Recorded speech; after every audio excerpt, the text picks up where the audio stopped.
Di tengah kian menipisnya stok vaksin yang dimiliki oleh Pemkab Pekanbaru pada akhir pekan lalu, menurut PLT Kepala Dinas Kesehatan Kota Pekanbaru, Arnaldo Eka Putra, pihaknya kembali mendapat tambahan vaksin sebanyak 10.000 dosis. Menurut Arnaldo, tambahan vaksin tersebut telah didistribusikan ke sejumlah fasilitas layanan kesehatan yang ada di Kota Pekanbaru. Dan saat ini menurutnya masih ada sekitar 510 vaksin lagi yang akan didistribusikan kembali. Selain juga dikabarkan pada pekan ini juga akan ada tambahan vaksin untuk Provinsi Riau sebanyak 180.000 dosis vaksin. Namun masih belum diketahui berapa banyak nantinya yang akan diterima oleh Kota Pekanbaru.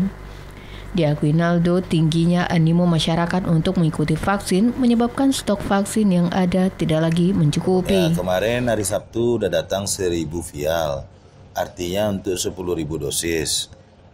Tadi pagi udah kita distribusikan ke seluruh Fasiankes primer dan rujukan. Habis tadi sekitar 490 vial, tinggal 510. Rencana kabarnya mau datang lagi 18.000, artinya 180.000 dosis. Nah, tapi kita nggak tahu untuk kota berapa. Nah, tinggal menunggu.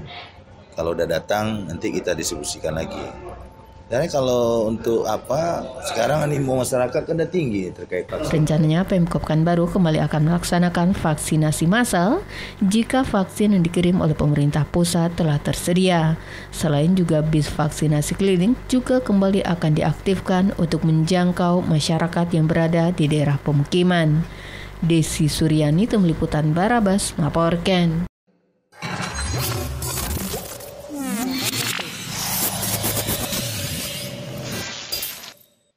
Meskipun keberadaan vaksin Sinovac yang diberikan kepada masyarakat di Provinsi Riau saat ini belum terbukti ampuh untuk melawan COVID-19 yang bermutasi menjadi beberapa varian baru, namun secara umum vaksin Sinovac yang ada saat ini jauh lebih melindungi daripada tidak divaksin sama sekali.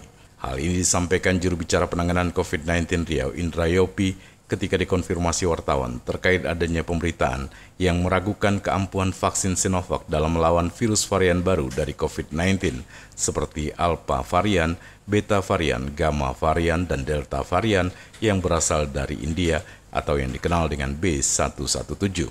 Lebih lanjut, menurut Yopi, dari penerapan di lapangan sebagai dokter ahli paru yang sehari-hari juga menangani pasien COVID-19, pihaknya menemukan pasien COVID-19 yang sudah divaksin 2 kali jauh lebih baik kondisinya dari pasien yang terkena COVID dan belum pernah divaksin.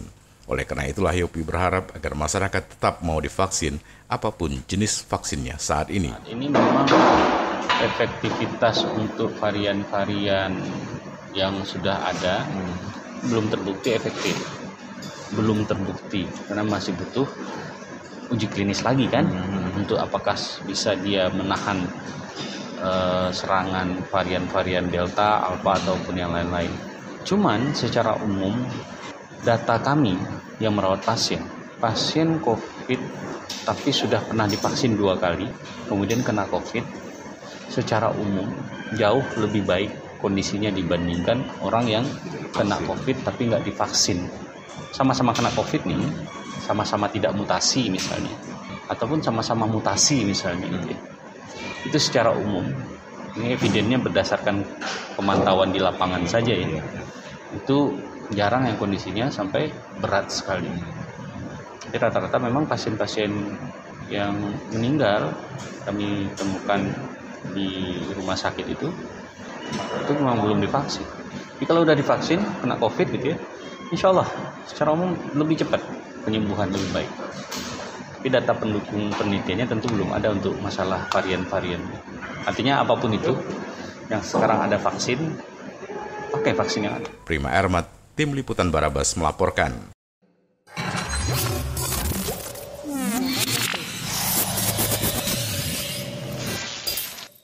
Pasca adanya kesepakatan antara pemerintah Kota Pekanbaru dengan pemerintah Provinsi Riau terkait dengan status aset Pasar Cikpuan, hingga kini belum terlihat tanda-tanda segera akan dimulainya kelanjutan pembangunan Pasar Cikpuan. Kepada wartawan, Wali Kota Pekanbaru, Firdaus menyatakan saat ini kelanjutan pembangunan Pasar Cikuan masih dalam tahap sertifikasi lahan yang dimaksud. Kemudian baru dapat dilakukan pembangunan fisik Pasar Cikuan.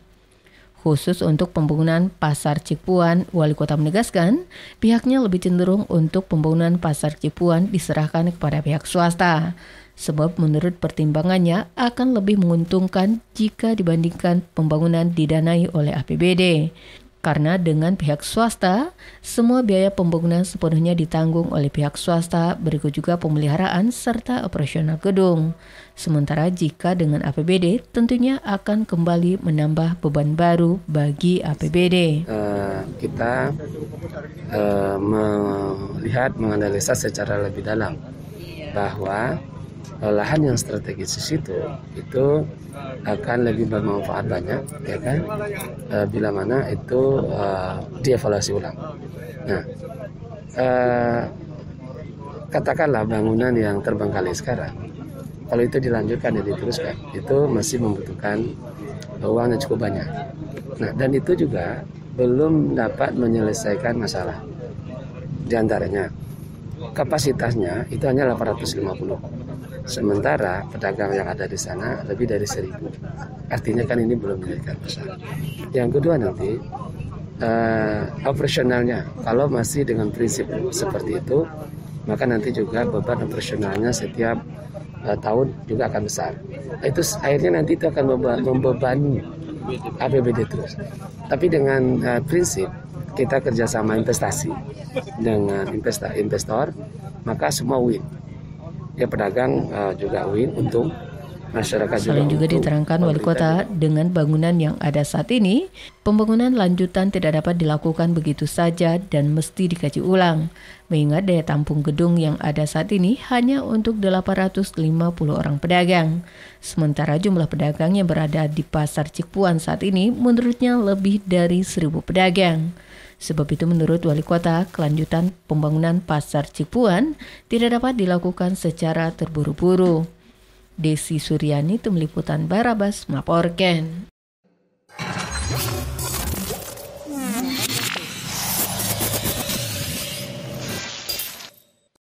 Balai Diklat Industri Medan, Sumatera Utara menggelar acara temu industri dengan tema Synergy and Collaborate di Pekanbaru. Kegiatan yang diikuti perwakilan perusahaan industri, asosiasi industri, pembina industri di Riau, Sumatera Utara, dan Kepulauan Riau ini dibuka langsung oleh Kepala Badan Pengembangan Sumber Daya Manusia Industri, Kementerian Perindustrian RI, Arus Gunawan. Turut hadir Kepala BDI Medan, Indra Amin, Kepala Dinas Perindustrian Perdagangan Koperasi dan UKM Riau, Azrizal, dan lainnya. Arus mengatakan temu industri ini merupakan kegiatan dalam rangka memperkuat sinergi industri, baik itu pelaku industri maupun pembina industri di tingkat pusat dan daerah. Dengan demikian, maka daya saing nasional di bidang industri ke dunia persaingan global bisa dihadapi.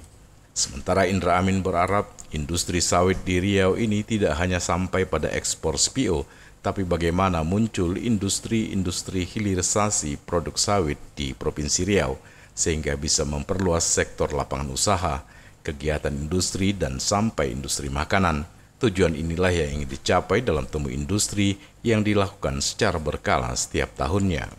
Oleh karena itu, lanjut Indra, pihaknya tahun ini sengaja melaksanakan temu industri di Riau dengan pertimbangan industri pengelolaan sawit di Riau sangat besar. Melalui sinergitas kita industri ini juga kita harapkan pembangunan SDM industri akan semakin kuat, daya saing industri juga akan semakin menguat, dan produktivitas kerja di industri yang dilakukan oleh tenaga kerja industri juga akan semakin meningkat. Sehingga kita berharap daya saing nasional kita di bidang industri juga akan semakin bisa sampai kepada tingkat di mana persaingan global bisa kita hadapi.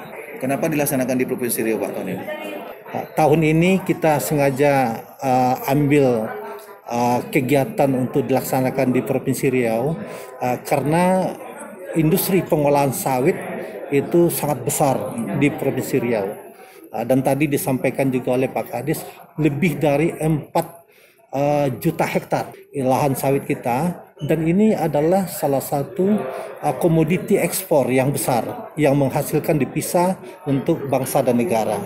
Dan kita berharap industri sawit ini tidak hanya nanti sampai kepada ekspor CPO, tetapi kita berharap nanti akan muncul industri-industri yang menjadi hilirisasi daripada produk-produk sawit yang kita hasilkan di Provinsi Riau.